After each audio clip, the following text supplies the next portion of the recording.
चौथा अध्याय। इंद्रादि देवताओं द्वारा देवी की स्तुति। महर्षि मेधा बोले, देवी ने जब पराक्रमी दुरात्मा महिषासुर को मार गिराया और असुरों की सेना को मार दिया, तब इंद्रादि समस्त देवता अपने सिर तथा शरीर को झुकाकर भगवती की स्तुति करने लगे। जिस देवी ने अपनी शक्ति से यह जगत व्याप्त किया है और जो संपूर्ण देवताओं तथा महर्षियों की पूजनीय है, उस अंबिका को हम भक्ति पूर्वक नमस्कार करते हैं।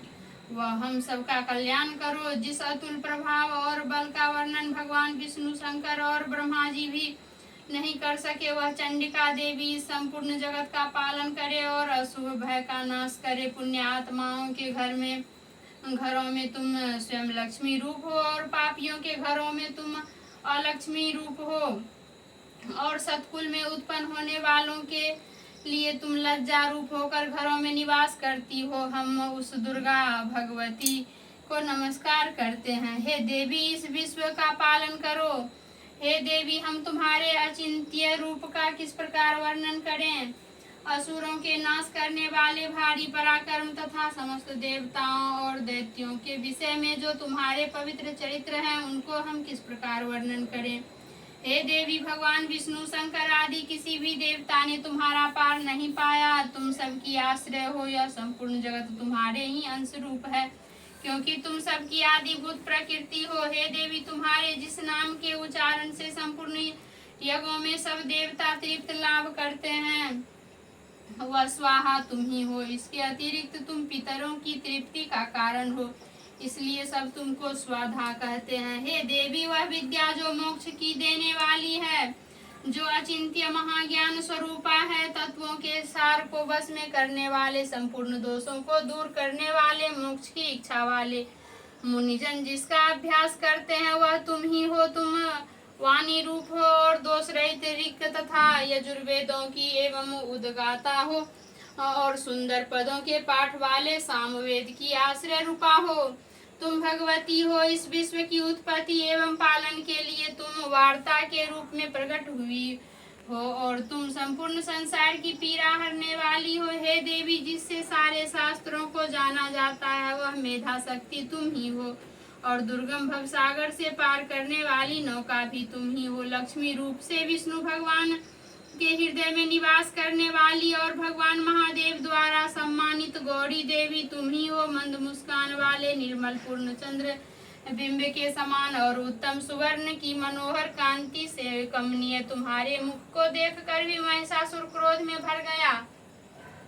यह बड़े आश्चर्य की बात है। और हे देवी, तुम्हारा यही मुख जब क्रोध से भर गया तो उदय काल के चंद्रमा की भांति लाल हो गया और तनी हुई भौहों के कारण विकराल रूप हो गया। उसे देखकर भी महिषासुर के शीघ्र प्राण नहीं निकल गए। यह बड़े आश्चर्य की बात है।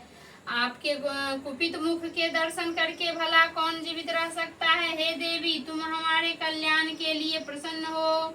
आपके प्रसन्न होने से इस जगत का अभ्युदय होता है और जब आप क्रुद्ध हो जाती हैं तो कितने ही कुलों का सर्वनाश हो जाता है। यह हमने अभी अभी जाना है कि जब तुमने महिषासुर की बहुत बड़ी सेना को देखते देखते मार दिया। हे देवी, सदा अभ्युदय प्रताप देने वाली तुम जिस पर प्रसन्न हो जाती हो, वही देश में सम्मानित होते हैं।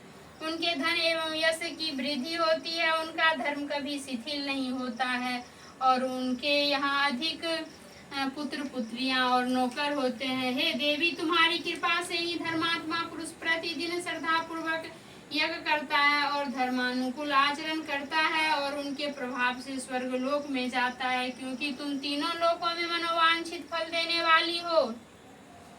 हे माँ दुर्गे, तुम स्मरण करने पर संपूर्ण जीवों के भय नष्ट कर देती हो और स्थिर चित्त वालों के द्वारा चिंतन करने पर उन्हें यह अत्यंत मंगल देती हो।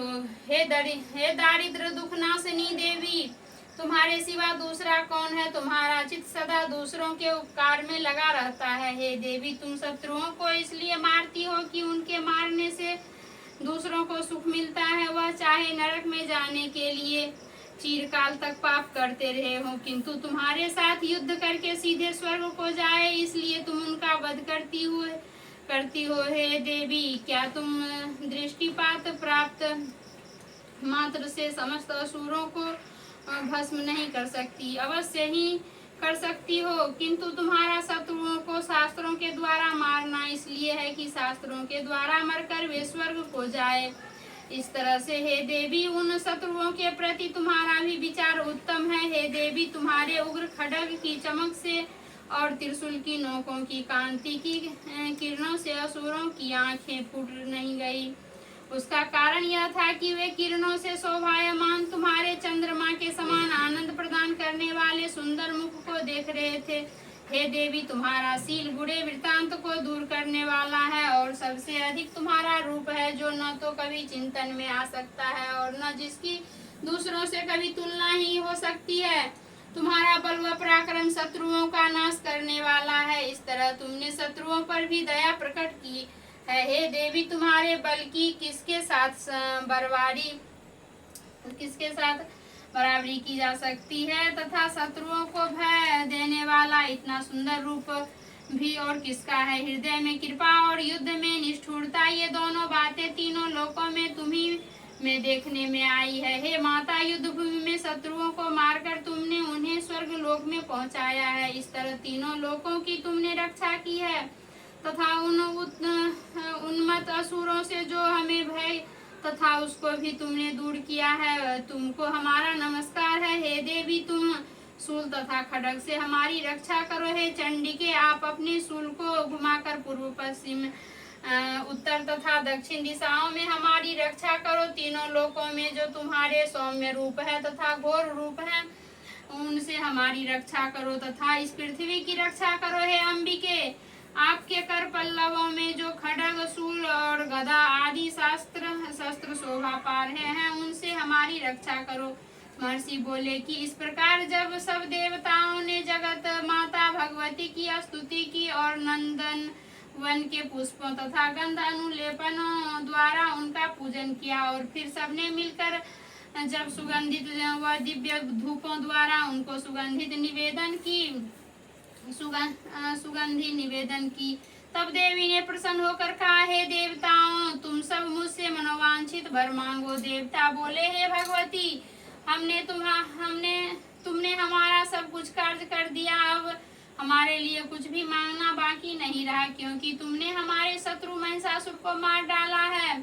हे माहेश्वरी, तुम इस पर भी यदि हमें कोई वर देना चाहती हो तो बस इतना वर दो कि जब जब हम आपका स्मरण करें तब तब आप हमारी विपत्तियों को हरण करने के लिए हमें दर्शन दिया करें।